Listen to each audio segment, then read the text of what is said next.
Welcome. I'm Eric Fleming, host of A Moment with Eric Fleming, the podcast of our time. I want to personally thank you for listening to the podcast.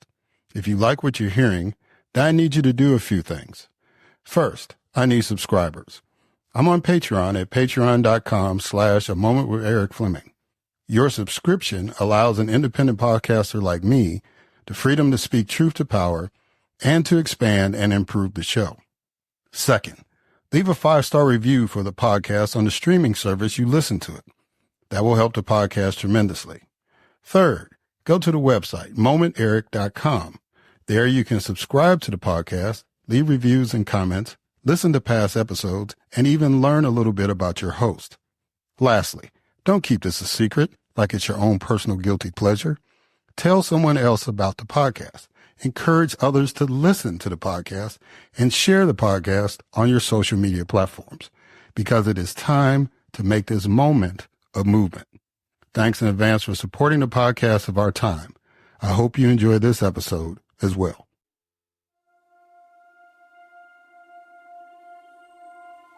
The following program is hosted by the NVG Podcast Network.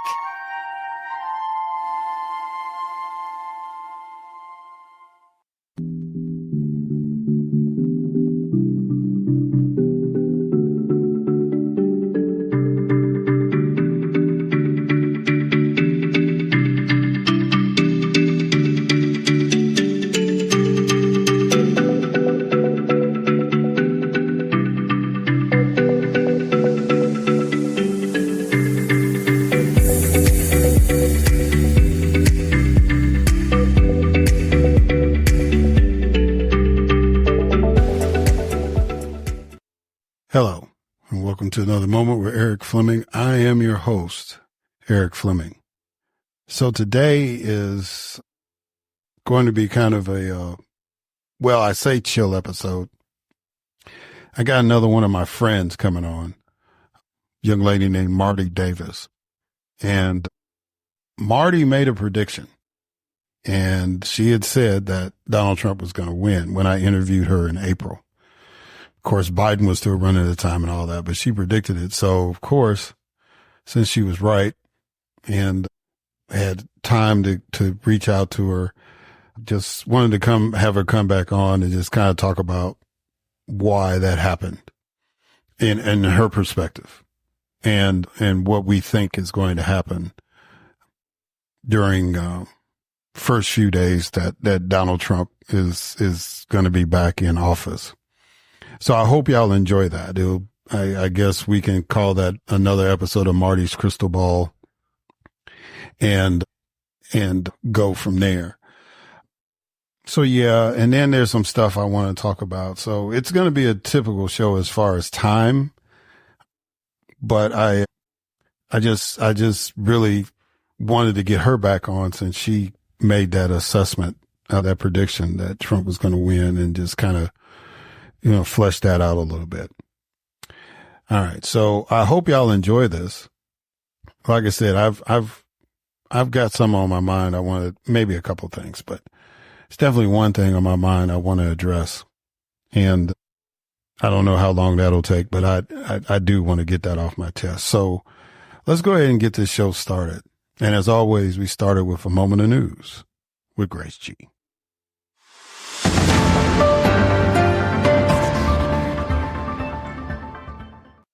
Thanks, Eric. President-elect Donald Trump nominated Robert F. Kennedy Jr. to lead the Department of Health and Human Services.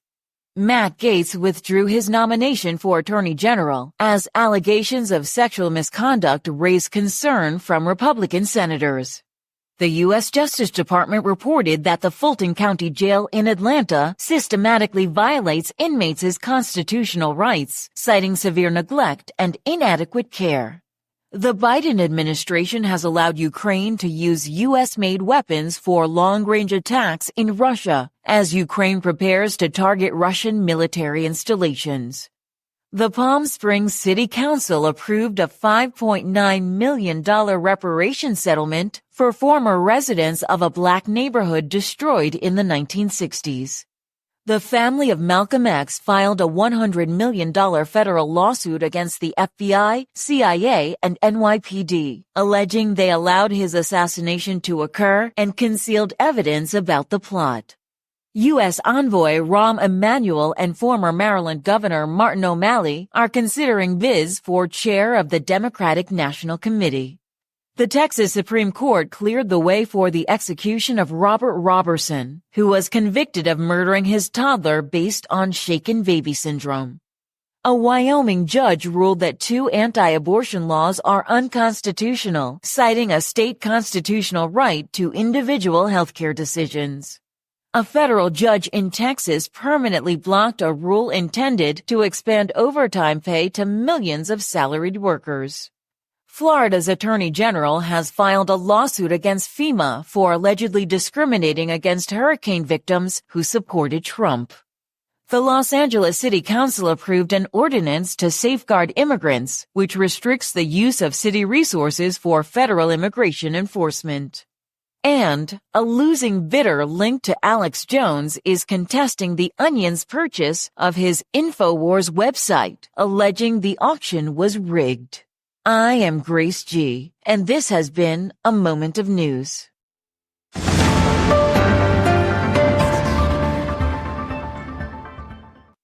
All right. Thank you, Grace, for that moment of news. And there was one correction. Last week in the news segment, we had said that a FEMA employee was denying people in North Carolina support. It was actually Florida. So if you caught in the news thing that the government is now going after FEMA because of that individual. So wanted to get that clear because we had said North Carolina, and that's not Grace's fault. That's mine. And, but I wanted to make sure we had that correction going. And then there was some other stuff that had happened. Jesse Smollett, I think his name is.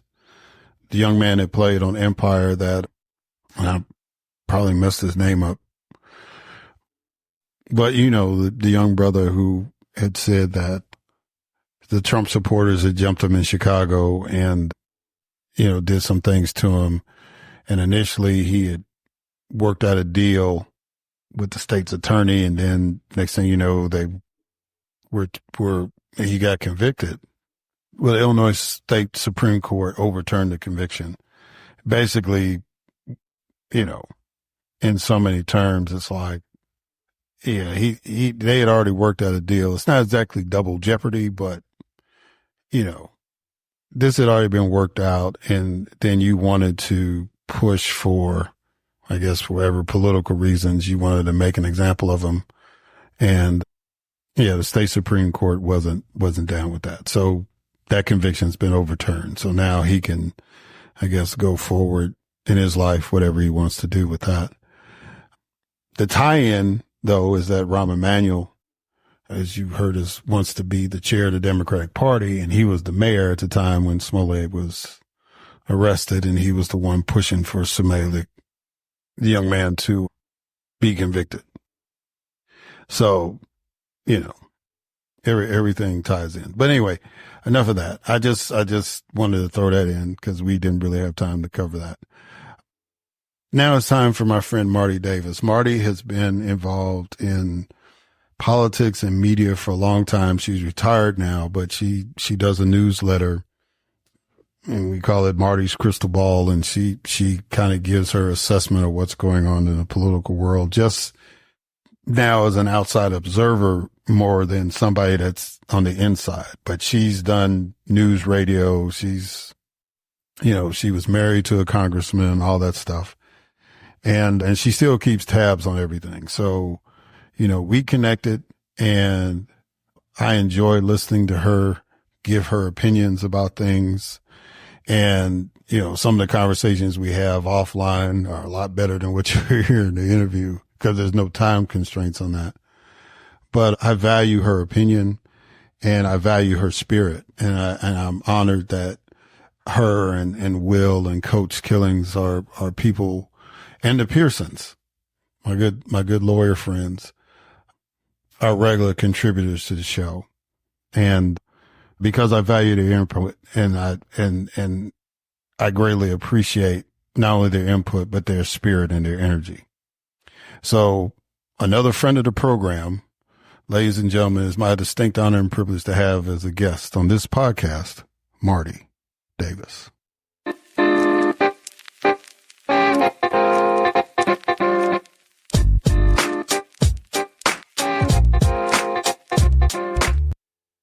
All right, ladies and gentlemen, I have Marty Davis. Marty, how you doing, ma'am? You doing good? Oh, I'm just doing ducky. My dear Eric. Yes, just great. Well, look, I'm doing good. I'm about to play something. Normally, like I said, I start off with a quote, but instead I'm going to do something because the last time you were on, it was April of this year. And I asked you a question, and the whole segment was Marty's crystal ball, right? And you were kind of making predictions and kind of assessments about different issues. So I asked you who was going to win the election. And this is only part of the answer, but you'll get the gist of it. So here we go. I don't know. It's really a crapshoot, obviously. But if I would say Trump's going to pull this out, and I don't know why. But, my psychic instinct is that he'll pull it out. Well, your psychic instinct was right, Marty Davis. That crystal ball was working. And, and Donald Trump is now going to be the 47th president of the United States, as opposed to being the 45th. So even though you said at that time that you really didn't have an idea, and at that time Biden was still running, during that period when Biden dropped out and Harris got in, did you think anything was going to change, or were you pretty solid on your instinct that Trump was going to win? I knew that nothing was going to change just from my feelings. You know that back in 2020, Eric, I saw that Trump's loss had to happen. It had to happen, and the country had to go through the time with Biden and then get to the point where Trump would eventually get reelected. I know that sounds very strange. However, as you know, and as some of your viewers or listeners know, that if they know me, they know that I have that uncanny ability, and I don't know where I divine it, but to see things that other people are unable to see. And in politics, I've been around the block for so many years. I know this stuff. I really do. And I saw, I don't know if you want me to take a deep dive in my analysis of the 2024 presidential election. Biden drops out after that disastrous debate, and then Kamala is anointed his successor. She comes in, and the message is vibes and joy. What I saw, and other Americans and other political prognosticators, and you did too, what I saw was the Democrats just didn't get it. They didn't understand what the issues really were, or they didn't want to embrace those issues such as immigration, the economy and inflation and everything like that, this transgender movement and boys and girls sports and things like that that matter to the rank and file American voter. And I think that the voters had had enough. They just simply had enough. And they wanted some sense, I would think, of normalcy. I'm distancing myself from being politically partisan about this. I'm just looking at this in an analytical manner. And the Democrats just were stubbornly adamant about pushing these issues. And then Kamala Harris, as a candidate, in my humble opinion, made several mistakes, one of which not answering media questions. It was so orchestrated, not having spontaneous interactions with reporters, and an inability when she did communicate to be effective, I thought. And hiring the celebrities for millions of dollars to pump her up and hopefully have that translated into votes. My experience, Eric, is that celebrity endorsements mean nothing. Zero. I remember when my second husband was running for Congress in Michigan and the Democrats brought in Teddy Kennedy. I'm telling you, this stuff doesn't work. It just doesn't. And this was way back. Historically, these endorsements don't work. And here we are. It didn't happen in this instance either. Then there was the polling. The polling was, I read Nate Silver, and the polling appeared to be weighted. But then again, all polling is weighted. And the one polling data that came in at the end was the Des Moines, Iowa poll. And Ruth Sell, I don't remember the last name, but anyway, she ended up resigning. And she said that Kamala was going to win. It was 47 to something. Correct, Eric? Something like that. Well, yeah, the polling was flawed. And there's some that will say, no, it wasn't. It wasn't flawed, but it appeared to be flawed. I ask you this, how are you going to take a polling questionnaire from 808 voters? How is that going to be representative of the country? Now, the pollsters will say, yeah, but you know what I'm saying? Yeah. So let me ask you this, Marty. When you talk about Kamala and the responses to the media, I guess it was Charlemagne or somebody asked her that question directly, and she said it was discipline, that she was staying on message, whatever talking point she was given, whatever talking point she felt comfortable saying, that it was discipline and that she needed to stay on that discipline in order to make sure that the point she wanted to get out was out. You think that was a bad idea. Why? It was definitely a mistake, Eric, because, and I don't even think Charlemagne the God bought it. How could he buy that? You know what defense mechanisms are? Well, she was using a defense mechanism. She was rationalizing, she was justifying her unwillingness to answer questions posed by the media, unless it was in a friendly environment and it was controlled. And it was obvious I would think it was obvious to voters, anyone who watched any of these encounters she had with the media. She didn't come off as being real or credible, real as a person, I thought. And I believe that her handlers made a fatal error in not allowing her, taking her off the leash and letting her answer some questions. However, I am wondering if she was simply incapable. If you look at some of her other appearances in the media, like that space thing she did with Kitty Actors or something, where she was, I just don't think she's capable. I think she has anxiety issues. I think some of this is pathological. And, hey, I'm not a doctor and I don't play one on TV. However, I know human behavior and I understand communications and body language and those sorts of things that define one's ability to communicate. And I wasn't seeing it. I wasn't seeing it. I wasn't seeing a genuineness. I was seeing stock answers. I was seeing unintelligible answers.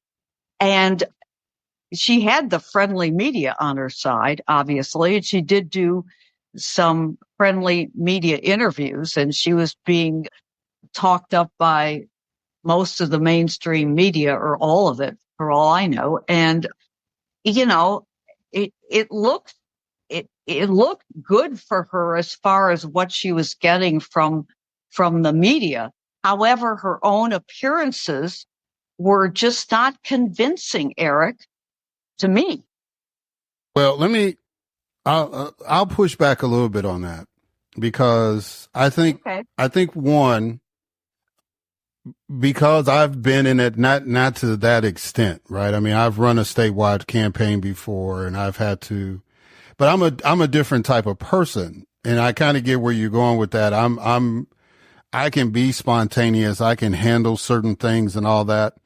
But, you know, when it got to a certain level, it's like, okay, you know, just in case you get in a debate or whatever the case, we need you to make sure that we've got these points covered. And, you know, at the national level, they send you all these talking points and they want you to do this. I've had to be surrogate for a candidate.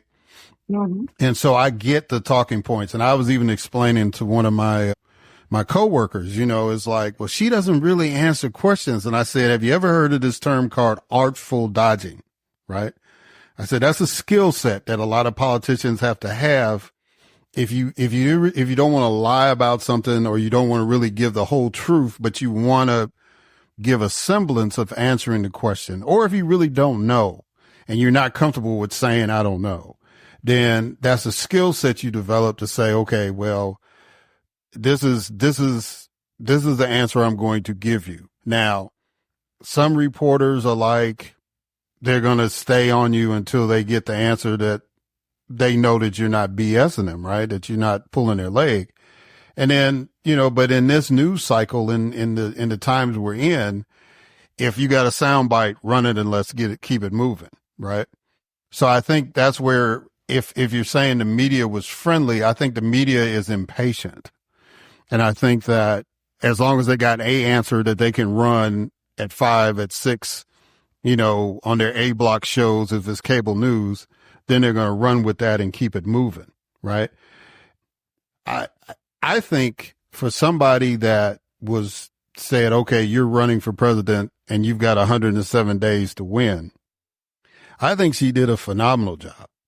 I don't know if I could have pulled that off. And I know you think you hold me in high esteem, and I appreciate that, but I don't think I could have been as smooth as she looked, you know, in 107 days. And I think she accomplished what she wanted to accomplish as far as energizing a particular base. Now, I don't disagree with you that she didn't do what needed to be done to win the election, because it's obvious she didn't win. But, and then with the endorsement piece, yeah, now we're finding out. But see, a lot of that money is not necessarily money that goes into these celebrities' pockets. It's like, if it's anything, if I'm bringing Bruce Springsteen in and he's talking about performing, that means I got to pay for the acoustics people. I got to pay for the guy that handles his guitar. I got to pay for all this stuff. I got to pay for the bus to get him to the rally, or the plane, or whatever it is. It's not like his money is getting in the pocket. It's just like, you know, it's just like if they were performing in a concert, you're the producer and you're trying to get this act to participate at this venue. That's basically how that money went. But nonetheless, I get what you're saying about spending money on celebrity endorsements, because I'm not a big fan of endorsements either. You can ask people, you know, it was like, you know, I've had people that's like believe that endorsements are religion. I live in Georgia. It's like, they believe in having a push card with yearbook pictures of all these elected officials saying that I support this person and all that. And people don't really care about that, because a lot of those folks, people have questions about whether they're going to vote for those people or not, right? So, you know, a lot of times those endorsement things don't really mean a whole lot, but it serves a purpose, especially in a presidential level, to generate excitement. And I think when you're trying to run a campaign that normally takes 2 years in this cycle, and you're trying to do it in 2 months, I think, you got to roll the dice and say, okay, well, we got to generate excitement everywhere we go. So if we're in Houston, we get Beyonce. If we're in New Jersey, we get Bruce Springsteen. You understand what I'm saying? So I don't necessarily fault her for that. But I do agree that message was an issue.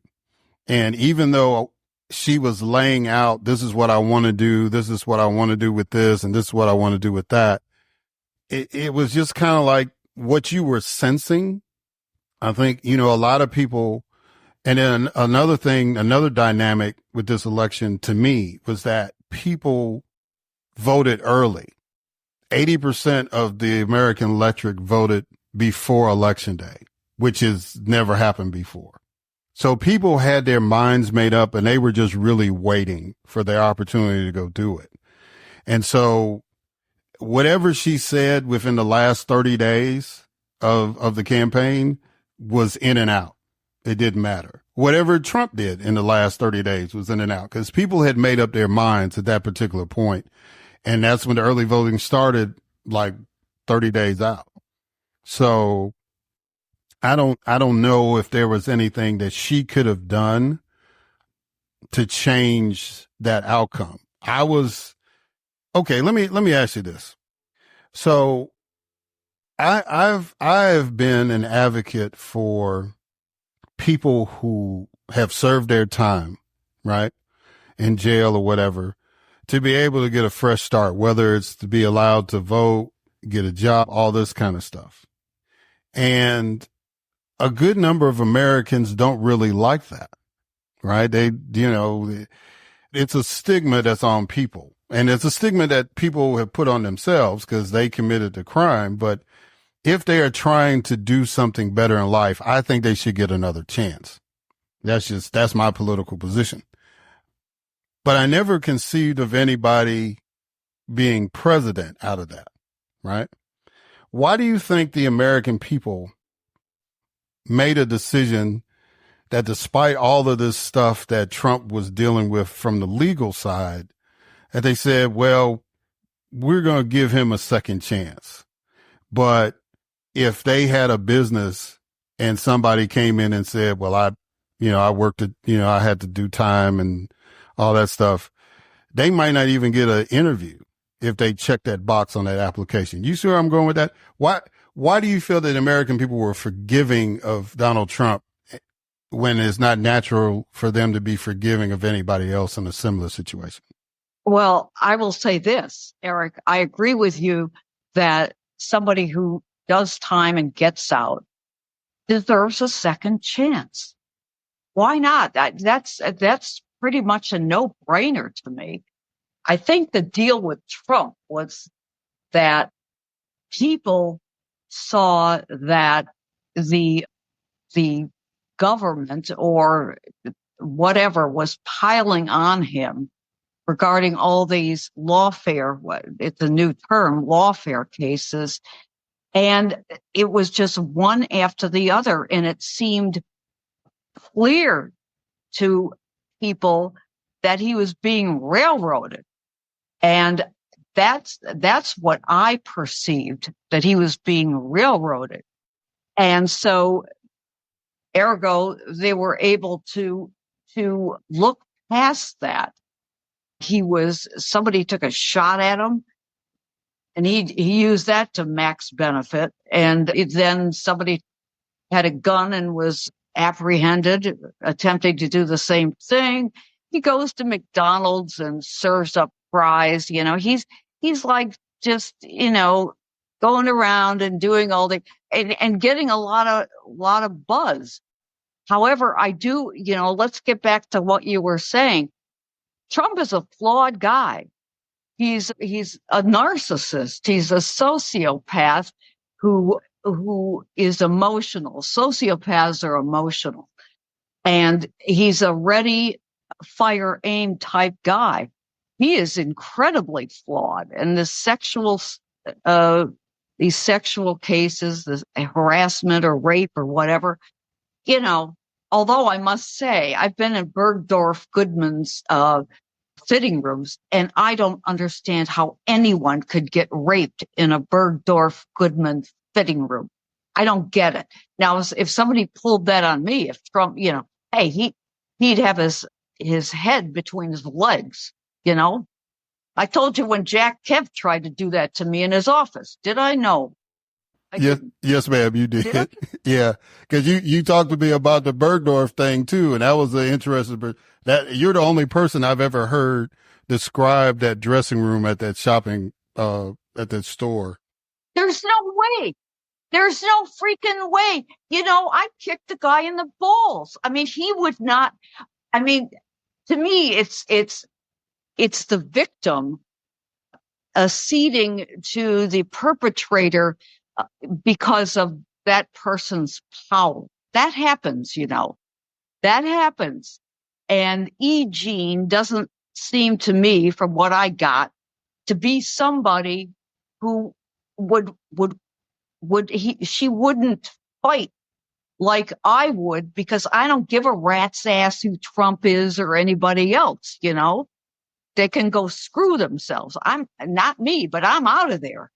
And I forgot that I told you about the Jack Kemp thing, but no, I just think that he appealed to a huge swath of voters, whether he was a criminal or not, whether he did this or not. And because of all the issues out there, people just thought that voting for Trump would give them a better life. They'd be able to afford what they did before. And it was a choice. And the Democrats' messaging wasn't exactly the greatest either. And I don't understand, Eric, for the life of me, why the Democrats and Biden kept perpetuating the fable that the economy was so great. It was. However, people weren't feeling that.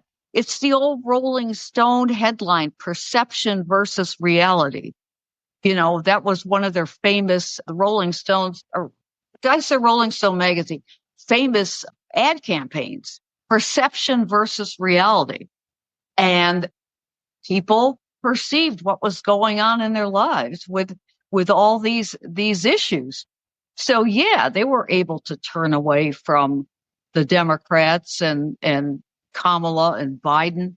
And of course, we have to throw in the issue of Biden's foibles. Let's put it that way. I won't say anything else, but and the media and the government, the White House, I believe that voters really thought that they were being gaslighted.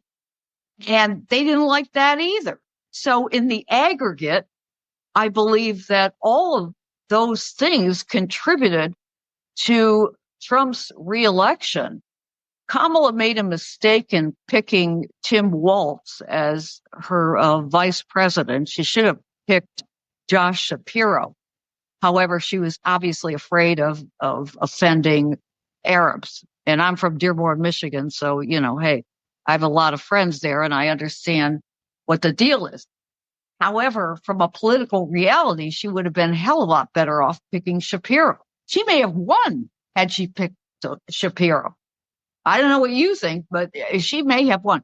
She came out of the gate, right out of the gate. She was great at the convention.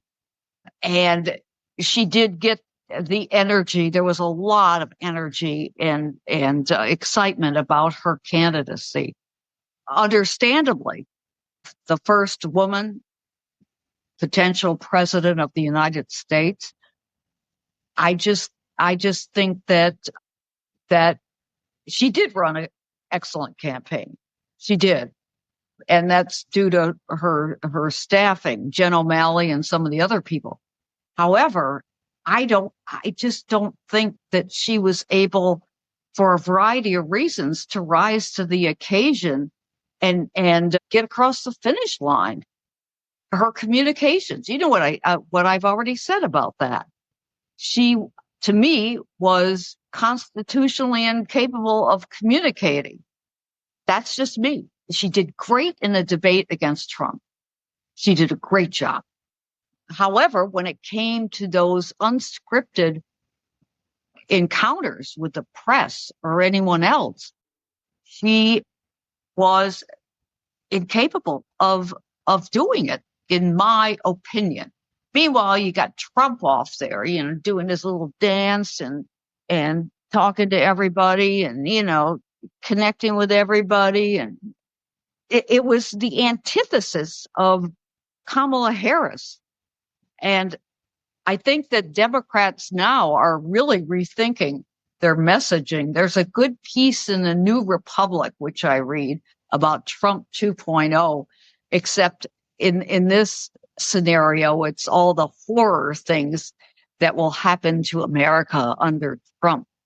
Everything. It's a litany of a shit show of Trump 47. So, who knows what's going to happen? I know that Trump is vengeful. I'm sure he's going to take out all sorts of revenge on his opponents, because that's part of his personality, his sociopathic personality, and other things. In the article in the New Republic, they talked about Schedule F, and I don't think that Trump is going to round up every illegal alien post haste and, send them out of the country and at gunpoint.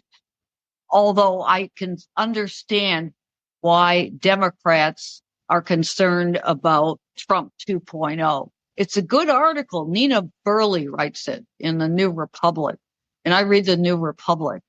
So it's worth taking a look at. Although I think it's the scare tactics, I believe, are unwarranted. We're going to have to see how this whole thing shakes out.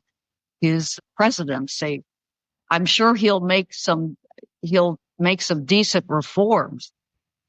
However, I don't know. And some of his nominees that Matt Gaetz, my God, I don't know if you want to go to that. Yeah, I mean, yeah, because see, my thing with a lot of the people a lot of the concern that people have, including me, because my joke when he was president the first time was whenever I went to DC, I said, please take me by the department, the archive, National Archives.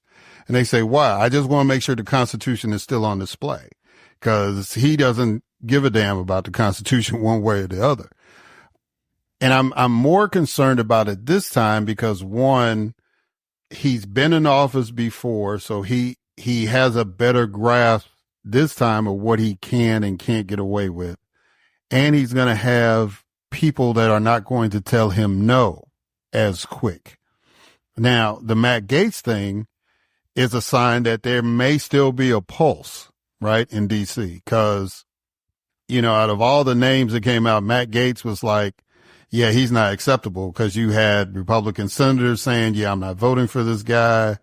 You literally had a debate whether Mike Guest, who's the representative from Mississippi on the Ethics Commission, was kind of like, yeah, we found some things, but I'm not at liberty to say it because now he's resigned and I don't know what the speaker wants to do. But there was a lot of hesitancy with him. So that was and then that John Thune was picked as the majority leader instead of Rick Scott, who Trump wanted. That looks like perception. That looks like that there is still some backbone within the Republican Party, and that they're going to not let President Trump do everything that he wants to do. But, I'm with you on the nominee. The whole concept of that is you're supposed to be trying to get the best and the brightest in a position to push your policy, right? And I don't think he's doing that. I think he's just picking who looks good on television, right? Because Tulsi Gabbard's been on TV. Gates is on TV all the time. The lady that he picked to replace Gates, she's been on TV. Huckabee had a TV show. You know what I'm saying? All these folks. I mean, even the guy for the Secretary of Defense. Yeah, he served his country, but he wasn't a general. You know what I'm saying? So it's like now you're going to elevate him over all these people to be over the Department of Defense. If you wanted him to be Secretary of the Army, that makes sense. But the actual Secretary of Defense, you know, we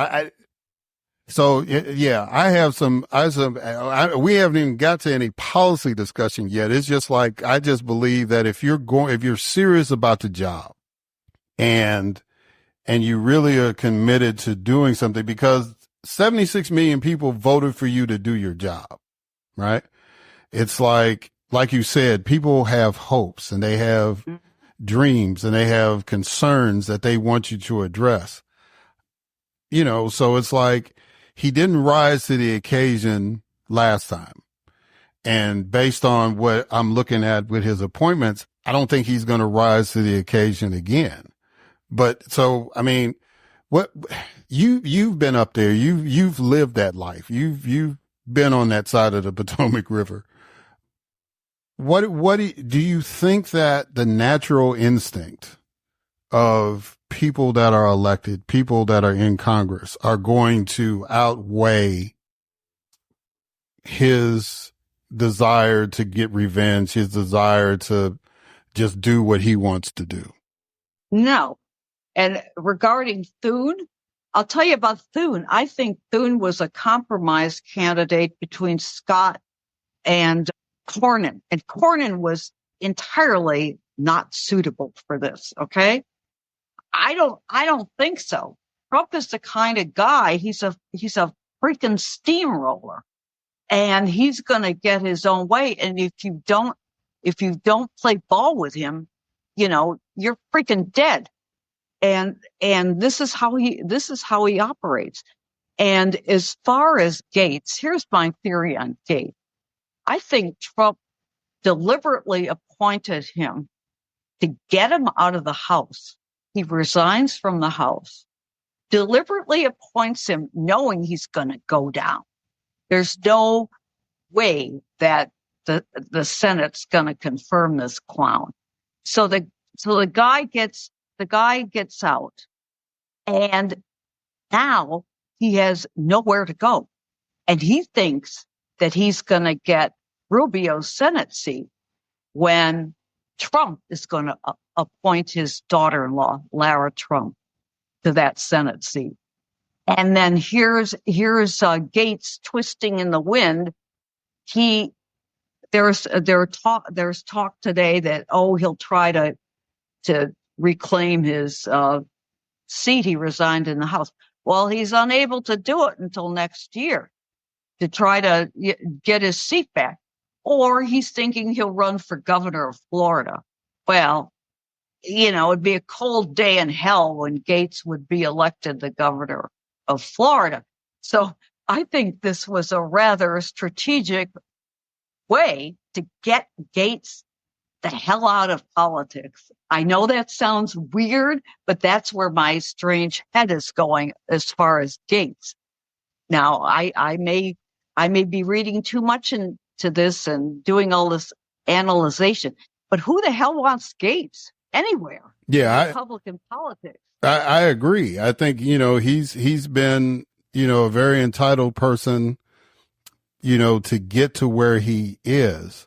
Now, technically, he got reelected. So if he shows up the first week of January and raises his hand, he can be reinstated to Congress. But then that opens the investigation back up if he decides to do that. So, you know, he's got till the first week in January to decide if he's going to stay out of Congress or how he's going to play that. Now, of course, his friend Marjorie Taylor Greene has said, I'm going to tell everybody's business if y'all keep going after Gates. They're going to be like, we don't care. You know, I think I tend to agree with you that I think they wanted him to take that fall, but Donald Trump doesn't like failure. So, where he doesn't want to say that he made a mistake or anything like that. So, what kind of spin would he put on that? I think the best thing to have. Well, I don't know what kind of deal he made. You don't know what kind of deal he made. This thing, the machinations, the political machinations to get rid of this guy. Trump might be able to just eat that. And what favor did he get in return? This is what the whole thing is. What did he get in return for annihilating Gates, for example? The quid pro quo. And Marjorie Taylor Greene, please, my God, Congress is not what it used to be. The House isn't what it used to be. That whack job does not belong in the U.S. House of Representatives. Period. Full stop. It's an embarrassment. She's an abject embarrassment to the reputation of Congress, of the House of Representatives. And anyone who served before who's dead is rolling in their grave. This is insane. As far as his other appointees, okay, he stuck Pam Bondi in there. Yeah, she's a TV talking head. He's put Pete Hegseth as SecDef. Now, I don't know how that thing's going to shake out. They're saying that one is pretty shaky, Hegseth. However, I don't see him tail between his legs, trotting back to Fox and sitting as a host on the Fox Weekend or whatever it is. I don't know what the hell's going to happen with that. For some reason, I see him getting in, but by the skin of his ass, Who else do we have there? We've Linda McMahon, Secretary of Education, WWE. She's been on TV enough. Who else has been on TV? I had mentioned Tulsi Gabbard, the former Congress. Yeah. She's been all over the place. You knew that was going to happen. And then as National Security Advisor, I don't know how qualified she is for that. But then again, you got to understand that these political appointments are payback. This is what happens. It's not necessarily the most qualified person. It's payback. When I worked for the government for a while in one of my previous incarnations. I was a senior White House political appointee under George Bush 41. So I get assigned to one agency, and the guy who's the head of the agency, it's a Small Business Administration, is the owner of Clairol, Bruce Gelb. So Bruce Gelb comes in there. He's entirely clueless. And every time I saw him, he asked me, "Did you do something different with your hair?" Honest to God. Every time he talked, "What did you do with your hair?" I mean, the guy was just incompetent beyond. Well, he did work for Marty. He did work for Clairol. I mean, that's kind of where he was making his money. So he was going to notice. Don't Clairol, but still, what a dumbass comment to say to someone he was unable to have a normal conversation with someone, and he had to say something dumbass like that, I saw so much when I was a political appointee, so much incompetence. This was a Republican administration. I couldn't believe it. I saw more competence among the civil servants than I did the political appointees. It was just can you say the F word on this? No, you don't say the F word here. Okay. It was just an effing joke. I mean, honest to God, I worked for two different agencies. And I've never seen anything like it so much. Oh my God. I actually got somebody fired who was a career civil servant because he was sitting in his office with the door closed, writing a book. He'd already written books before. So I had to get so much book on this guy to get his ass fired.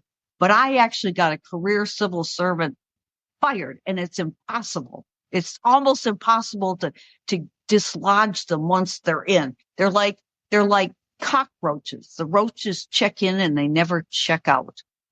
And Gelb from the Clairol dude ended up being the appointed ambassador to the Seychelles. Is that how you say it? Yeah. They shuffled him off somewhere else because he was a big donor. I'm so jaded, Eric. Honestly, I'm so bloody jaded. I understand. You know? These national politics will get that way, but let's see if we can wrap this up a little bit. Cause I want to pick your brain just like I did in asking you who you thought was going to win. You know, there's a lot of talk about what Trump's going to do when he first gets in. And one of the things he is talking about is getting rid of that civil service protection. And he's talking about, even though he said he only had a concept of a plan, that he wants to deal with the Affordable Care Act. He wants to modify it, do something. He had one proposal back in the day to make it so that states, like if you lived in Georgia and you saw that Mississippi had a cheaper rate, that he would allow people to do that. That was one positive thing he wanted to do. But, you know, usually when you open it up to do quote unquote a positive thing, then all sorts of other stuff, you know, happens when you reopen legislation. I remember I wanted to change something in the state legislature in Mississippi, but I was going to open the Landlord Tenant Act, and nobody wanted that reopened because they didn't want the Realtors Association to get in there and mess it up. And, you know, they felt they had a pretty good compromise, and it took 30 years to get that passed, and they were like, oh, Fleming, no, we're not going to do that. You know what I'm saying? So I get that there's some reluctance in that. What do you think that Trump is going to be able to do in his first 100 days that we as voters, as political observers, need to watch out for? I don't think he's going to touch the Affordable Care Act in the first 100 days. And I have no idea, Eric, what he wants to do with it. What's so bad about the Affordable Care Act? Doesn't it permit people to get insurance?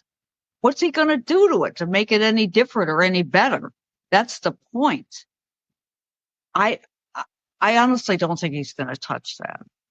The first thing he's going to do is he's going to crack down on all these migrants in the country. That's what I think he's going to do. He already said it. I'm not saying anything that anybody doesn't know.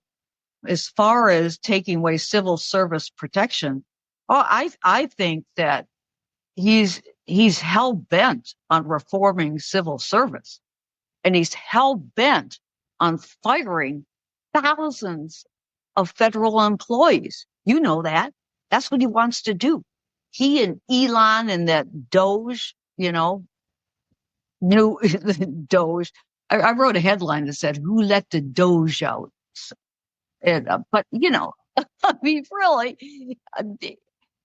That's what they're going to do. They're going to go in there with a machete, and they're going to slash, everything. They're going to slash employees. They're going to slash government agencies. They're going to get rid of all the people they think, all the jobs they think are expendable. You could call them the expendables. That's what they're going to do. And I think between the getting rid of the migrants imported by the Biden administration and the federal agencies and civil service, I think those are a couple of things that they're going to do right away. And federal employees should be just crapping in their pants because they don't know what's going to happen. They don't know their future. Throw them out on the street so they can collect government benefits. I don't know. I just don't know. And I'm trying to think of, do you have any ideas what he's going to do in his first 100 days? Do you think he'll implement that Schedule F? Yeah. And I think that's the main thing. Cause if he does that, and I'm going to say it to you, and I've said it to my listeners and stuff, that actually is a Black or African American issue, because the biggest employer of African Americans in the United States is the government, whether it's federal, state, local. And so if you're going to get rid of that many government employees, well, that's going to have a major impact on the black community because a lot of black people work for the federal government. So I think, that was when that Project 2025 first came out, that was the first thing that kind of got my attention.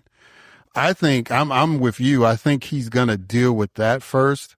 And I think he really does have a desire to try to address the immigration issue, but he's not going to be able to get rid of 11 million people. Some of his folks already dumbed that down and said, well, he's probably not going to get rid of 1 million, a year or whatever the case may be, but that's 4 million people you're talking about trying to do in 4 years. Yeah. So I think that's all going to be smoke and mirrors. I don't think that's going to be anywhere close to the numbers that he's talking about. I think what they want to do is, like in the first 4 years, create something when he was separating the families and all that, try to create a deterrence and try to keep people from coming to the United States. I don't think he realistically can get rid of 11 million folks. I don't think, we can expend that kind of resource to do that. But, but he's built a wall.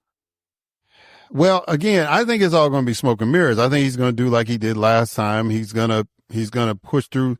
I mean, Biden ended up building more of his wall than he did, because a lot of the deadlines fell under Biden's administration. Biden was like, look, it's in the budget. We got to put it up, but yeah, I think he's just going to, he'll have some spaces. He's going to, there's some federal land available in Texas. He's going to round up some people and put them out there. And I don't know if they're going to be intense or what the deal is, but it's going to be a show.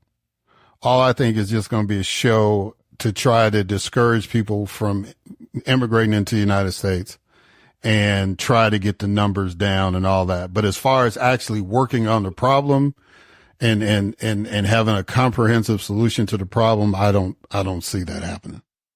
Well, he wants the Venezuelan gang Tren de Aragua. I mean, that gang has spread countrywide, and I know that he's concerned about that gang and crime. Maybe he'll go after those people first, to get them out of there, because that's really worrisome.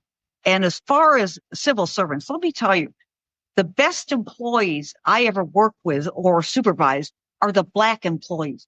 I got along so well with them. They were so competent, and it would be a crying shame if they're the ones who get hit by this. If I were Trump, I'd get rid of all the white dude and dudette political appointees who were morons.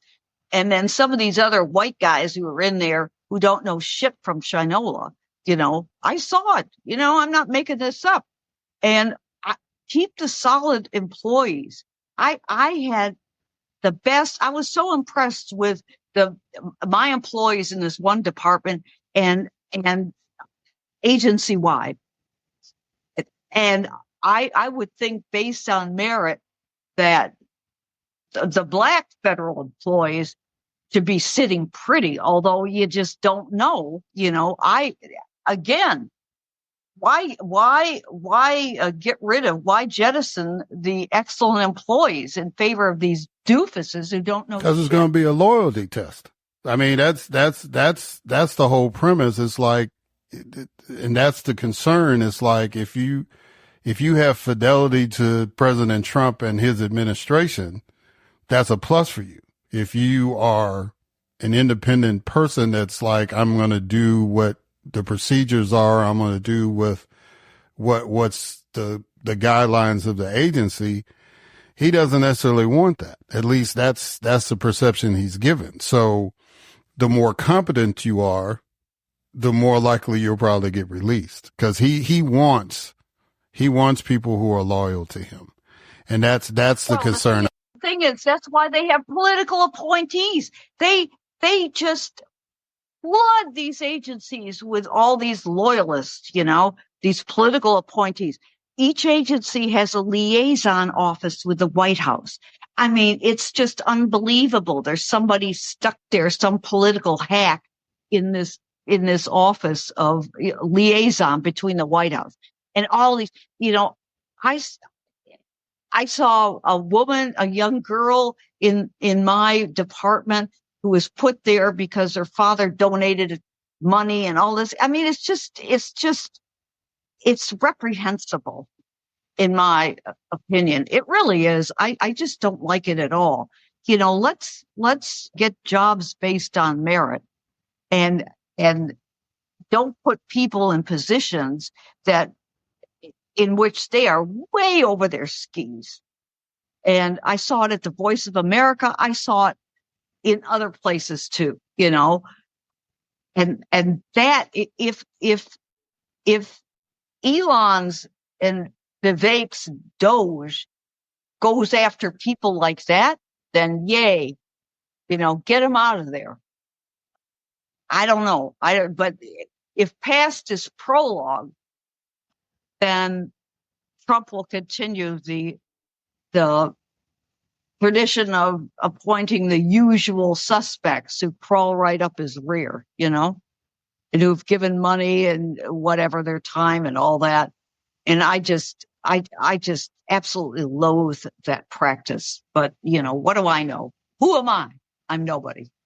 I didn't work for Trump. I ain't getting a job. You know that. You were a member of representatives. You were a politician in Missouri. You were, you know what the thrill is. Yeah. Eric? Yeah. It's Mississippi, but was it Mississippi? Yeah, it's Mississippi, but it's the same in Missouri or anywhere else. I mean, everybody knows about the grift and all that stuff. And I didn't play the game, which is why I only served so many years. I didn't stay up there for 20 or 30 like some other folks, but that's why I love you, because you're real and you have principles. And I just, I can feel it. I just feel it. You have principles.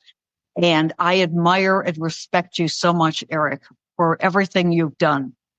Hey, you rolled the dice. You were in there. Yeah. Well, I can make the same argument for you, Marty, because you've been in it from a government side, and you've been in it from a media side, and so that's why I'm glad that we've met and try to get you on so people can hear that kind of perspective, because I think people need to hear something real.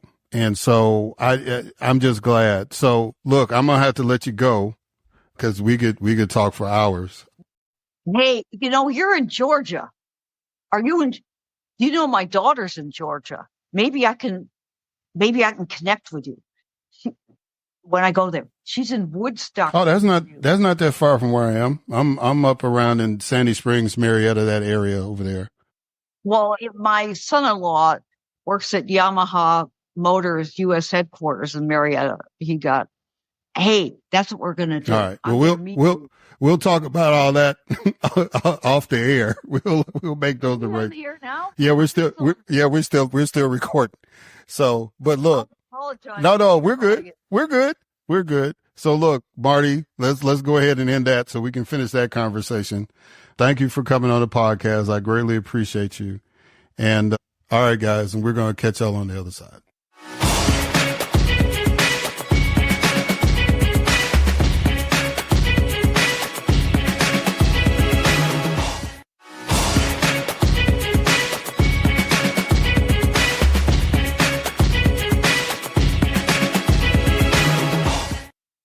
All right, and we are back. So, Marty, thank you again for taking the time out to come on the podcast. I greatly appreciate it.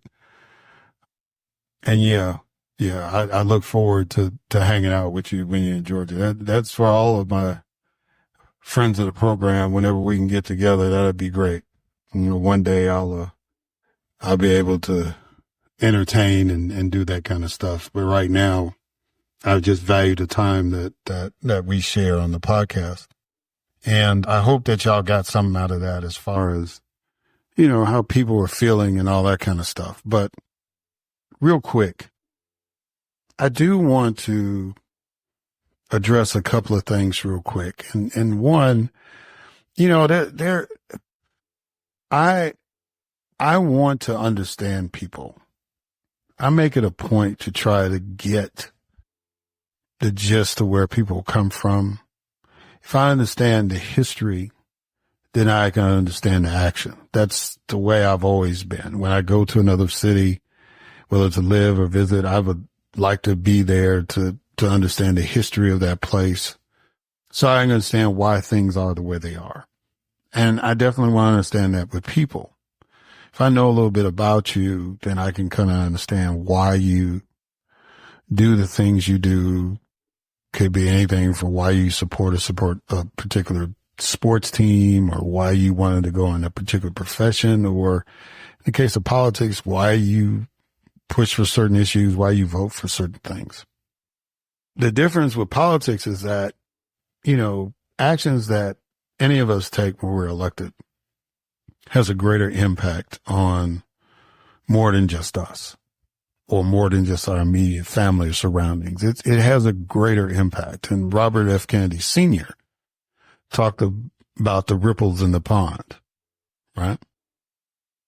So there's this congresswoman named Nancy Mace. And when she first got in there, I kind of respected her as a Republican. She was not, I guess, or at least the perception was that she was not an extremist. She just was a conservative.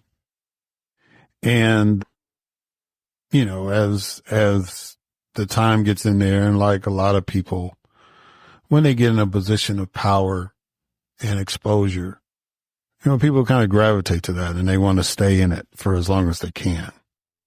And I don't have a problem with that if you don't let that be your motivation. If you take advantage of that to utilize the position to do help and do no harm, if your ego gets stroked a little bit, I'm not mad at you about that.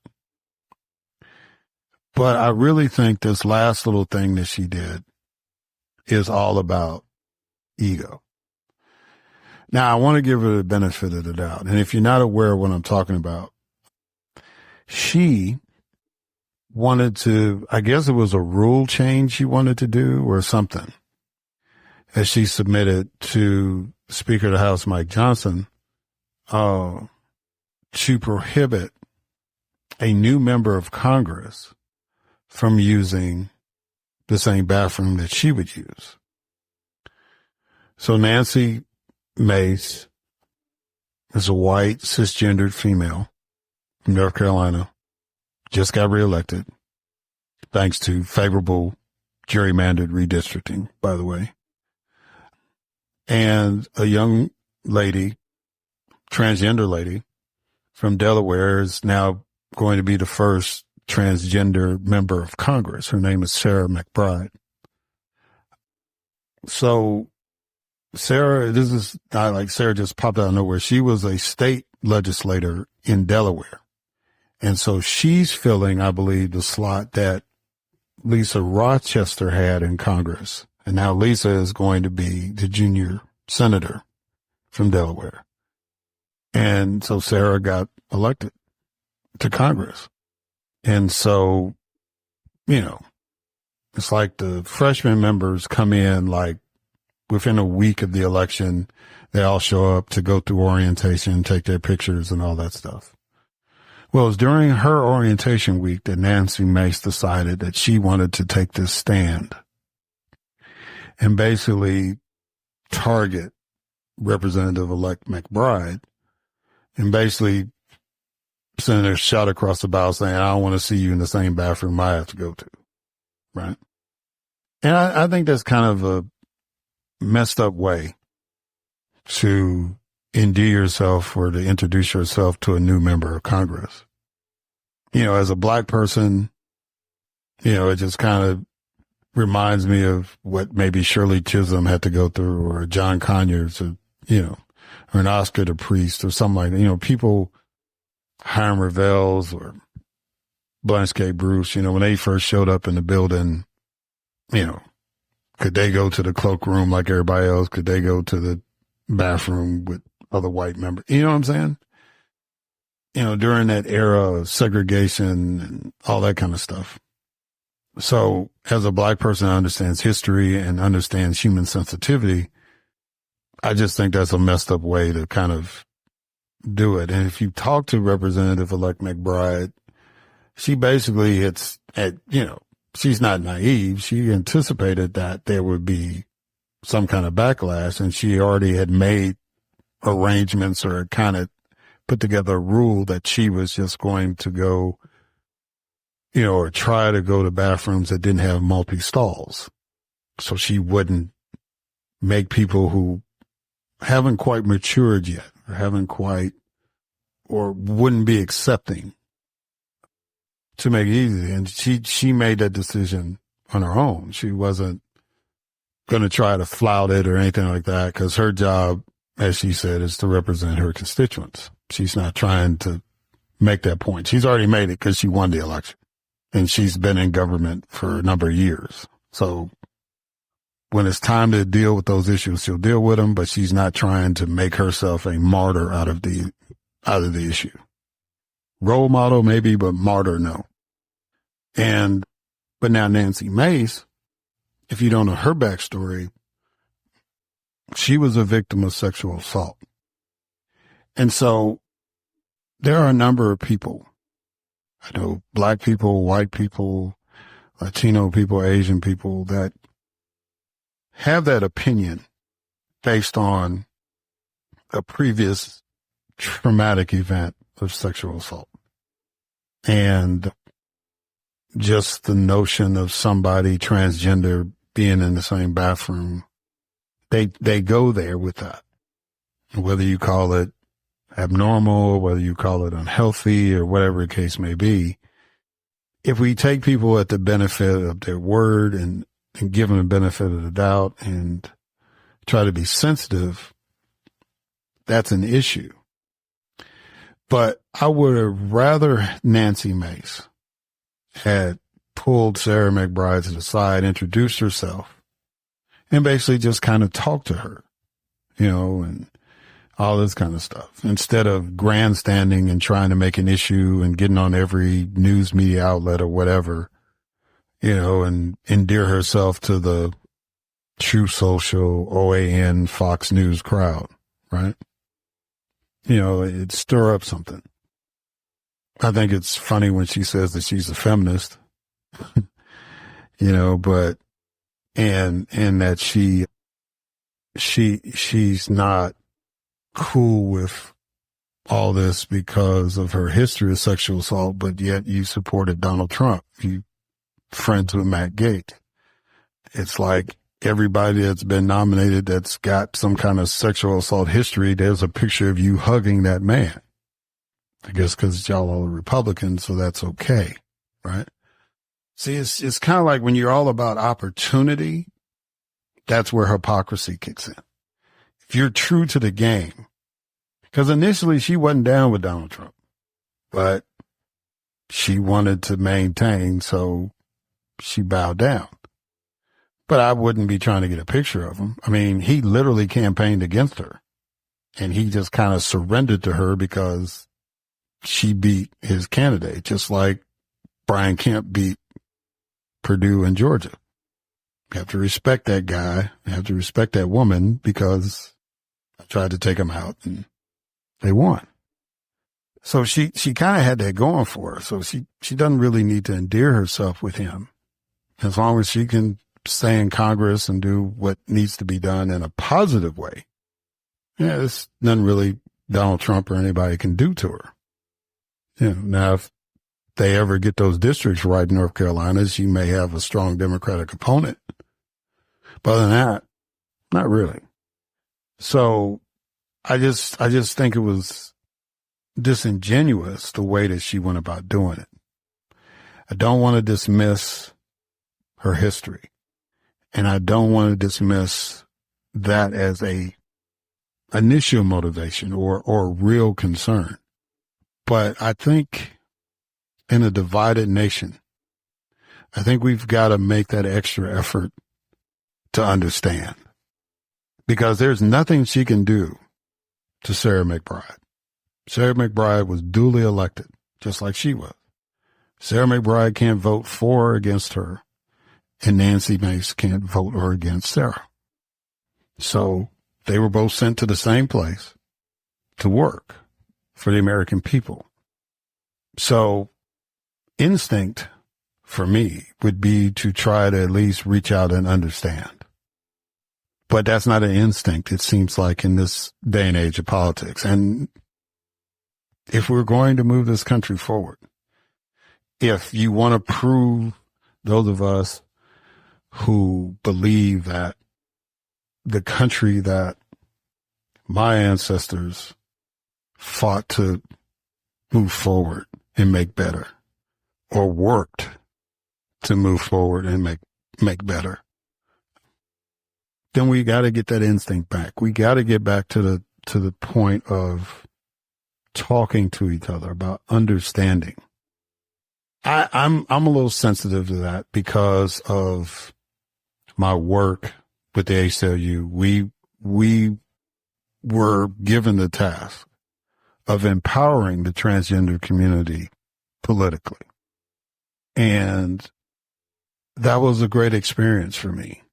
It was a learning experience, one, and to do something that up until that point, I only really focused in on African Americans. I had done some stuff in the Latino community, but not to the extent that I had done in the African American community to empower people and to be in a position to empower the transgender community to find voices to work and to give people the skill sets to legally and politically navigate what was coming at them.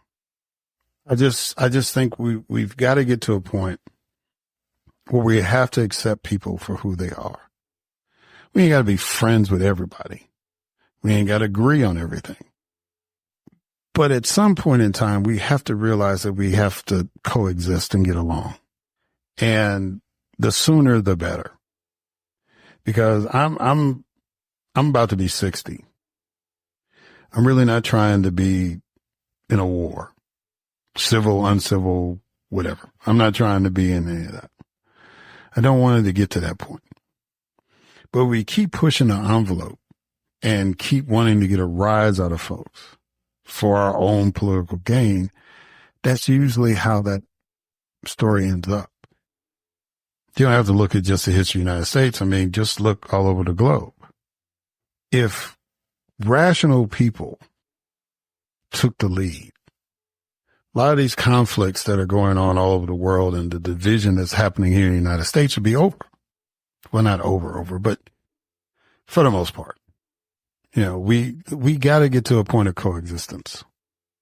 So I don't want to come across as being harsh to Representative Mace, but I'll just say I wish that you handled that better. I wish you didn't use that as a platform or a stepping stone. I wish that you could have rose to the occasion and was woman enough to talk to Representative McBride and just say, look, I come from a district. I come from a background.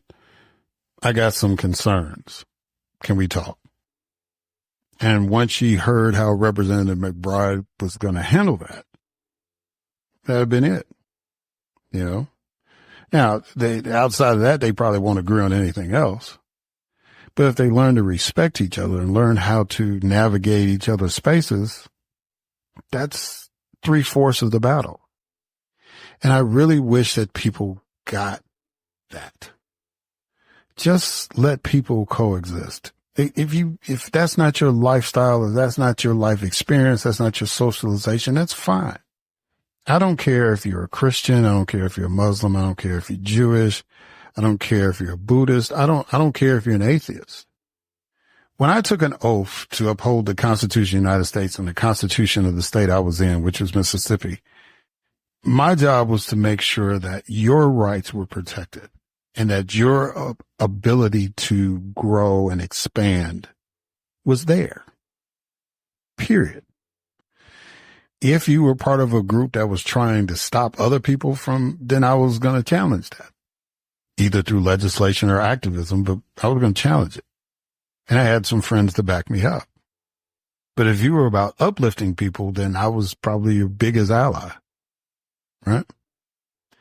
And that's all we're all supposed to do in these elected positions, is to uplift, to do no harm, to raise the nation. If you really want to make America great again, then you got to accept that Americans are not monolithic. The beauty of this nation is our diversity, period, end of discussion.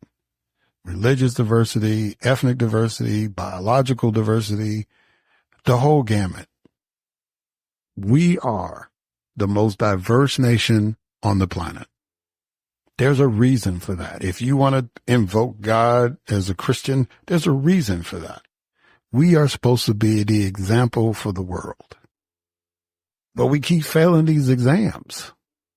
Whether it's a pop quiz or whether it's a midterm or the final, we keep getting low grades. And we got to stop that. Because the more that we stay divided, the less we become the example, or we stay the example. You know. So I really want us to get in, and I really want us in the Black community to deal with issues like that in-house and just come to understand each other as individuals, as we strive to do what's best for the uplift of our people. Because I know some people are saying, well, you know, that's white folks, that's their problem. No. Once discrimination is allowed for anybody, that opens the door. The story of the Pandora's box was told for a reason. The parable is, if you allow any evil to get out, it opens the door for all evil to get out. So our objective is to shut that box, period. We should never be in a position, especially Black folks, where we think it's all right to discriminate against anybody based on our history, our trauma, our experience. We should be about giving everybody an opportunity. I think it kind of showed in the election. I think we wanted to give a woman who was part Black, part Asian, Caribbean roots. We wanted to give her an opportunity to be president of the United States. We embraced her in our culture. Most of us. Right? We wanted to see what that looked like because we wanted to give our children another example of how far they could go. Somebody like Sarah McBride is going to run. Somebody like Tammy Baldwin is going to run for president one day. Are we going to be accepting of that? Or are we going to fail that exam too? America is not about homogeny. America is a concept that no matter who you are, where you come from, whatever you want to achieve, you have the opportunity to do that. And you have the opportunity to live and live abundantly. That's the mission. If we want to stop somebody because they're different, we're failing the mission. We want to inconvenience somebody because they're different. We're failing the mission. So I just wanted to throw that out there. And if people want to comment and all that stuff, you've always been welcome to do that. People want to come on the podcast and challenge that. You are welcome to do that. I just believe that that's where we need to be, because the way we are going, we're not going to progress. And whatever progress we make is going to be so incremental, we won't feel it. We have got to change. We can't keep doing the same thing over and over again. We've got to evolve. When you're the most diverse nation in the world, that is what is expected of us, to evolve. So I just felt I needed to say that, y'all. I'm still debating on whether I'm going to do an episode for Thanksgiving or not. I'm not going to do a news thing. If I do one, it's just going to be, just, might be a throwback to the old days, just me talking like now. Or it might, put together a couple of interviews I liked and let y'all listen to it. I don't know. We'll see. But I know it's not going to be any guests. It's not going to be any news or anything like that. It's just going to be me if we do it. And I guess you won't know until next week. But whatever happens, I do want to wish everybody happy Thanksgiving. I hope that you get your chance to enjoy your family, enjoy some football, enjoy the cold weather, whatever gets you in a spirit of joy during the beginning of what we call our festive holiday season. It's safe travels for everybody that's going somewhere. And, if we're going to be thankful about something, be thankful that we live in a country where the concept is that we can be who we want to be and be the best at it. Thank you for listening. Until next time.